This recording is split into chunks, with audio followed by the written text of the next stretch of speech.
Honourable supreme court ने उनको कहा है कि आप इस मामले को लेके इलाहाबाद हाईकोर्ट अप्रोच करिए और जो भी आपको रेमेडी अंडर लॉ है आप उसको अवेल करिए। साथ ही साथ ऑनरेबल सुप्रीम कोर्ट ने कहा है कि अगर 3 दिन के अंदर आप याचिका दायर करते हैं, जब भी याचिका दायर करते हैं तो 3 दिन के अंदर लिस्ट हो, तब तक के लिए ट्रायल कोर्ट की प्रोसीडिंग रुकी रहेगी और एडवोकेट कमिश्नर महोदय अपनी रिपोर्ट सील कवर में दाखिल करें। मैं समझता हूं कि बहुत अच्छा फैसला है सुप्रीम कोर्ट का, पूरे मुल्क के लिए और अमन और शांति को मेंटेन करने के लिए बहुत अच्छा फैसला है। अल्लाह का शुक्र है माननीय सर्वोच्च न्यायालय ने उसको मंजूर करते हुए उस पर जो जजमेंट दिया है वो काबिले तारीफ है। अभी हम आगे भी सुप्रीम कोर्ट में एक याचिका और डालेंगे और उसमें हम मांग करेंगे कि उसकी जांच जो है माननीय सर्वोच्च न्यायालय के सिटिंग जज के द्वारा की जानी चाहिए। जो मां की मौत कमेटी वो पहुंची थी, ऑनरेबल सुप्रीम कोर्ट ने उनको कहा है कि आप इस मामले को लेके इलाहाबाद हाईकोर्ट अप्रोच करिए और जो भी आपको रेमेडी अंडर लॉ है आप उसको अवेल करिए। साथ ही साथ ऑनरेबल सुप्रीम कोर्ट ने कहा है कि अगर 3 दिन के अंदर आप याचिका दायर करते हैं, जब भी याचिका दायर करते हैं तो 3 दिन के अंदर लिस्ट हो, तब तक के लिए ट्रायल कोर्ट की प्रोसीडिंग रुकी रहेगी और एडवोकेट कमिश्नर महोदय अपनी रिपोर्ट सील कवर में दाखिल करें। 8 जनवरी तक जो ट्रायल कोर्ट की प्रोसीडिंग्स पर रोक लगाई गई है उसका वैसे ही केस 8 जनवरी को लगा है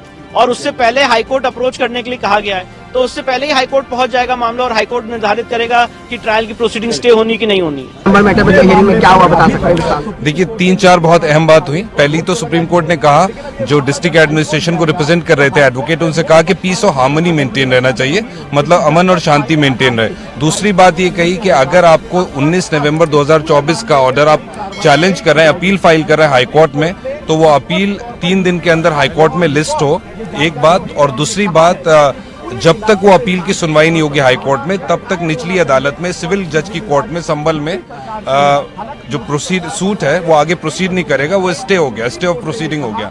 और तीसरी बात उन्होंने अहम ये कही कि अगर कोई एडवोकेट कमिश्नर की रिपोर्ट है, सर्वे रिपोर्ट, उसको सील कवर में रखा जाएगा और उसको सील रखा जाएगा। तो ये 3-4 बहुत अहम बातें कही हैं। मैं समझता हूं कि बहुत अच्छा फैसला है सुप्रीम कोर्ट का, पूरे मुल्क के लिए और अमन और शांति को मेंटेन करने के लिए बहुत अच्छा फैसला है। माननीय सर्वोच्च न्यायालय हम लोग इसी उम्मीद से गए थे कि वहां से हमें फैसला मिलेगा। हमने SLP डाली थी और अल्लाह का शुक्र है माननीय सर्वोच्च न्यायालय ने उसको मंजूर करते हुए उस पर जो जजमेंट दिया है वो काबिले तारीफ है।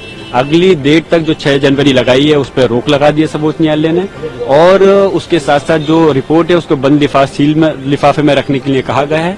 उसके साथ साथ जो प्रशासन है उसको हिदायत की है कि वो न्यूट्रल रहे।